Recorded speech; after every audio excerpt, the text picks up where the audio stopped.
ملک شام میں جس جگہ حضرت موسیٰ علیہ السلام کا خیمہ گاڑا گیا تھا، ٹھیک اسی جگہ حضرت داؤد علیہ السلام نے بیت المقدس کی بنیاد رکھی، مگر عمارت پوری ہونے سے قبل ہی حضرت داؤد علیہ السلام کی وفات کا وقت آن پہنچا، اور آپ نے اپنے فرزند حضرت سلیمان علیہ السلام کو اس عمارت کی تکمیل کی وصیت فرمائی۔ چنانچہ حضرت سلیمان علیہ السلام نے جنوں کی جماعت کو اس کام پر لگایا، اور عمارت کی تعمیر ہوتی رہی، یہاں تک کہ آپ کی وفات کا وقت بھی قریب آن پہنچا اور عمارت مکمل نہ ہو سکی، تو آپ نے یہ دعا مانگی کہ الہی میری موت جنوں کی جماعت پر ظاہر نہ ہونے پائے، تاکہ وہ برابر عمارت کی تکمیل میں مصروف عمل رہیں، اور ان سب کو جو علم غیب کا دعویٰ ہے وہ بھی باطل ٹھہر جائے۔ یہ دعا مانگ کر آپ محراب میں داخل ہو گئے اور اپنی عادت کے مطابق اپنی لاٹھی ٹیک کر عبادت میں کھڑے ہو گئے، اور اسی حالت میں آپ کی وفات ہو گئی۔ مگر جن مزدور یہ سمجھ کر کہ آپ زندہ کھڑے ہوئے ہیں برابر کام میں مصروف رہے،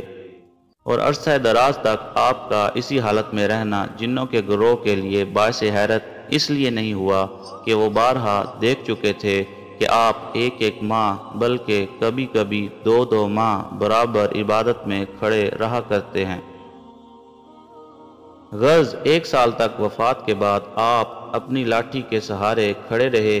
یہاں تک کہ بحکم الہی دیمک نے آپ کے عصا کو کھا لیا، اور عصا کے گر جانے سے آپ کا جسم مبارک زمین پر آ گیا۔ اس وقت جنوں کی جماعت اور تمام انسانوں کو پتہ چلا کہ آپ کی وفات ہو گئی ہے۔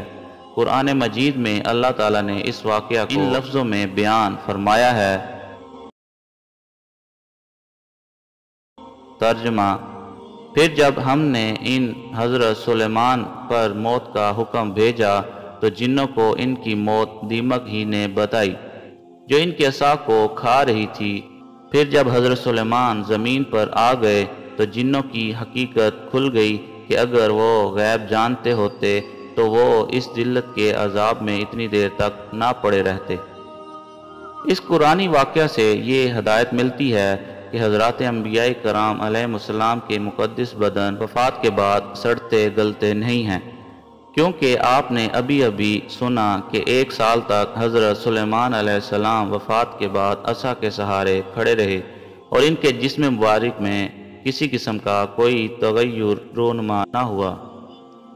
یہی حال تمام انبیاء علیہ السلام کا ان کی قبروں میں ہے کہ ان کے بدن کو مٹی کھا نہیں سکتی، چنانچہ حدیث شریف میں ہے جس کو ابن ماجہ نے روایت کیا ہے۔ ترجمہ: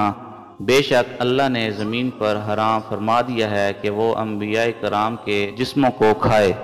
لہٰذا اللہ تعالیٰ کے نبی زندہ ہیں اور ان کو روزی دی جاتی ہے۔ دوستو، اگر آپ اسی طرح اسلامی معلوماتی ویڈیو حاصل کرنا چاہتے ہیں تو ہمارا چینل چیک اسلامک نالج کو سبسکرائب کرنا نہ بھولیں، اور ساتھ لگے گھنٹی کے بٹن کو بجا دیں۔ شکریہ۔